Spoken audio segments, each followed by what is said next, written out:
listening to Skeptoid. I'm Brian Dunning from Skeptoid.com. Wunderwaffen, Nazi wonder weapons. Few subjects provoke as much emotion as Nazi Germany, or attract as much attention and speculation. Since the war, we've even attached an occult mythology to Nazism in an attempt to rationalize it away as having come from outside of our own society. This combination of true military might and mysticism has spawned a whole subculture of study of Nazi Wunderwaffen, the alleged wonder weapons with capabilities that far exceeded those of the Allied forces not only of the 1940s, but even of today. The range of these weapons goes from simple gun sights to ramjet fighter planes, and even all the way to anti-gravity flying saucers. How much of this mythology is true, and how much is driven more by our fascination with occultifying Nazism? Like all military-industrial complexes, Nazi Germany had military research programs, as did a huge number of civilian contractors. Within all of these scores of programs, serious plans for just about any advanced weapon you can imagine did in fact exist. As Germany's resources and manpower dwindled over the course of the war, fewer and fewer of these projects saw the light of day. But some of those that did were astonishingly advanced for their time. We know about virtually everything that was under development in Nazi Germany because at the war's end, the Allied forces overran Germany and captured not only all of their technology in the form of operational and prototype designs, but also all of the documentation pertaining to their experiments and plans.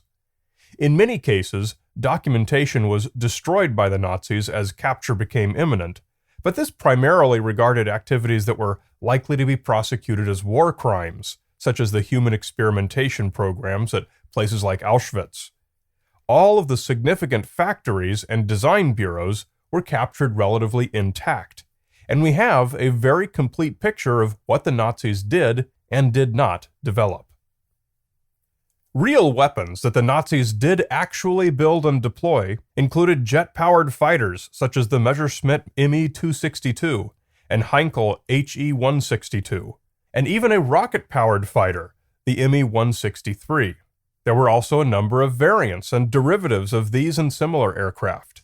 Toward the end of the war, some troops were armed with the Zielgerät ZG-1229 Vampyr infrared gun sight, giving them night vision years before most Americans had ever dreamed of such a thing. Perhaps the pinnacle of Nazi military might was the pulse jet-powered V-1 guided cruise missile and the suborbital V-2 long-range ballistic missile, 3,000 of which entered space 15 years before Sputnik 1. Other designs, while seemingly even more fanciful, did in fact exist, in either prototype form or completed and perfectly sound blueprints. Aircraft included the Houghton HO-229 jet-powered flying wing, the Mach 2.2 Lippisch P-13A delta-winged ramjet-powered fighter, a high-altitude spy plane similar to the later American U-2 called the DFS-228, even a variable geometry swing-wing jet, the Messerschmitt P-1101, which became the precursor to the later American Bell X-5. They also had designs for a number of vertical takeoff and landing jets. The Nazis also aggressively pursued their Amerika-Bombe program, hoping to create a system with the range to bomb the United States from Germany. These included variants of the Arado E-555 jet-powered flying wing, and even a suborbital space plane called the Zierbvogel, which went as far as a glide test mock-up. There were many, many other candidates for Amerika-Bombes as well. On land, the Nazis had plans for a pair of staggeringly gigantic tanks, the Landkreuzer P-1000 Ratte and P-1500 Monster, crewed with over 40 and 100 men, respectively. They would have fired the largest artillery projectiles ever designed, the 800mm railroad gun. At sea, the Nazis planned to equip a new type of U-boat to fire their V-2 missiles into the United States, called the rocket U-boat. 3 were ordered and 1 was actually built, though its testing was not completed before the war's end. And what would it have carried? Nazi atomic warheads atop V-2 missiles were nearer to a reality than most people realize. While the Manhattan Project was happening in the United States, it had a twin hard at work in Germany, the Uranverein, or Uranium Club. The Uranium Club had just as strong a start as the Manhattan Project, perhaps even stronger. But Germany's rapidly diminishing resources over the course of the war meant that it couldn't be as fully staffed or funded as was the Manhattan Project. The operation of Germany's reactors for the breeding of plutonium required heavy water, which came from the Vemork hydroelectric plant in Norway, originally built to produce nitrogen for agriculture. The final nail in the Uranium Club's coffin came from perhaps the most important sabotage job in history, Operation Gunnerside, in which a small team of Norwegian commandos were airdropped and skied to Vemork.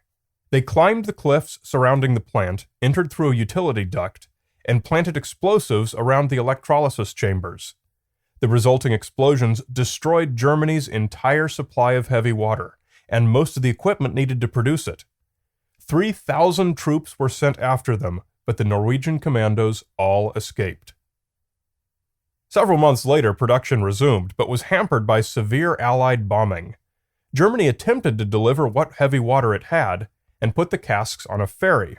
One of the commandos, Kut Haklud, was in the area and managed to plant a bomb on board the ferry, which sank in deep water.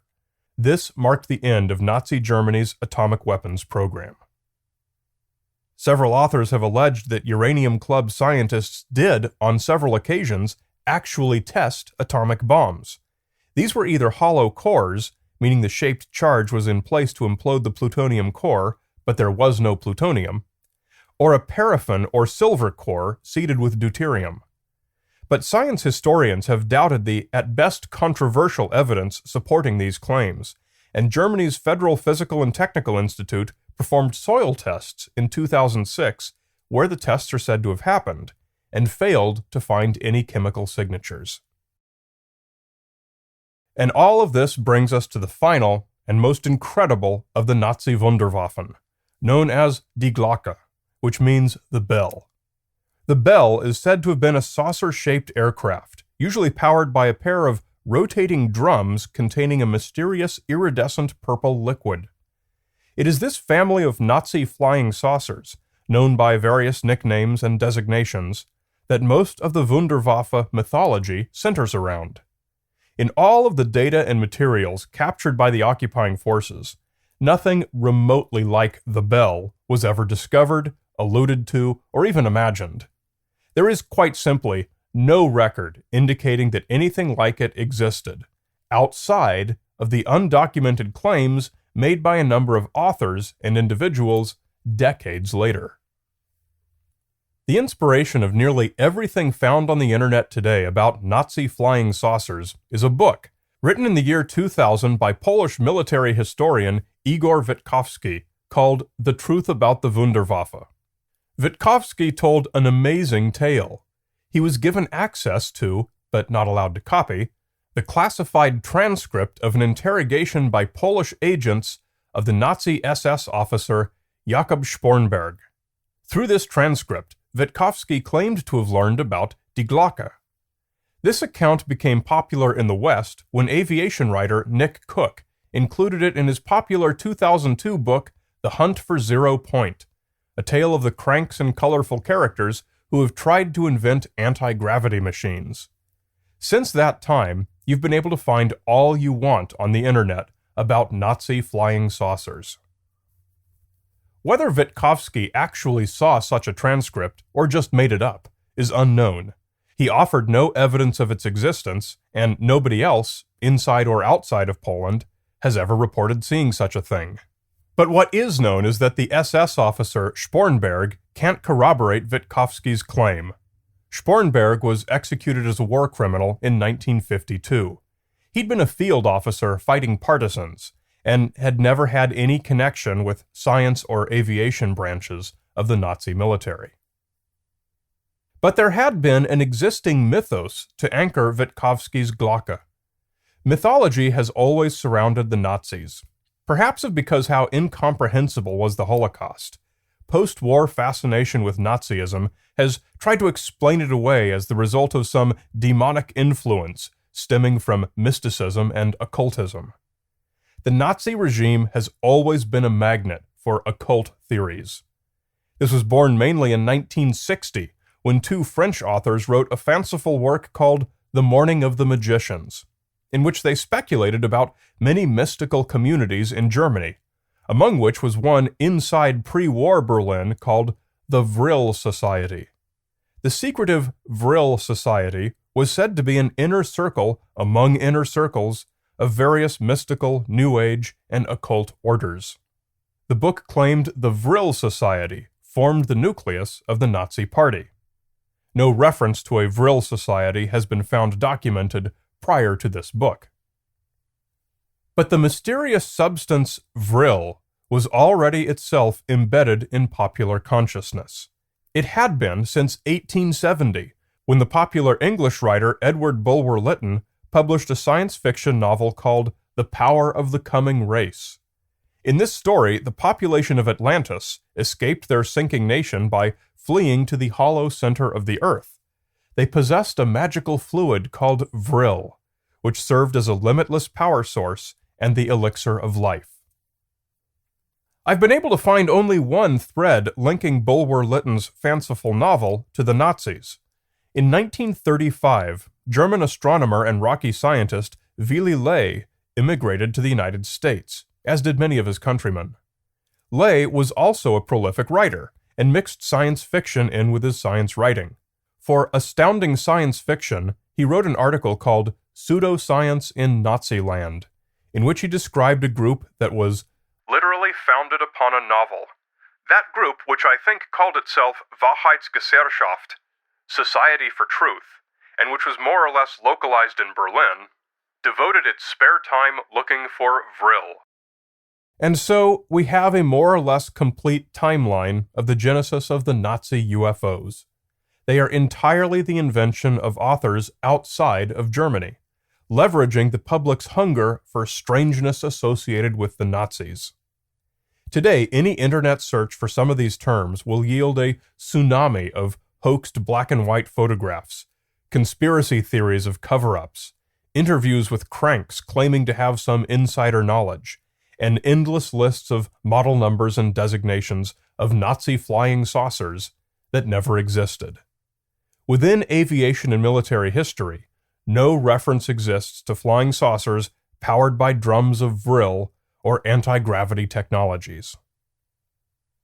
It is the very nature of our perception of the Nazis that drives these tall tales of Wunderwaffen, not actual history. It's another case where the real wonder is in why the legend exists, not the legend itself.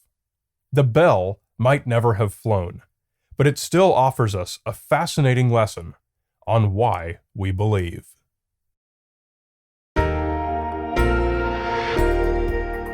Want a new way to share Skeptoid with a broader audience? Check out In Fact, my video series based on selected Skeptoid episodes. Come to infactvideo.com. You're listening to Skeptoid, a listener-supported program. I'm Brian Dunning from Skeptoid.com.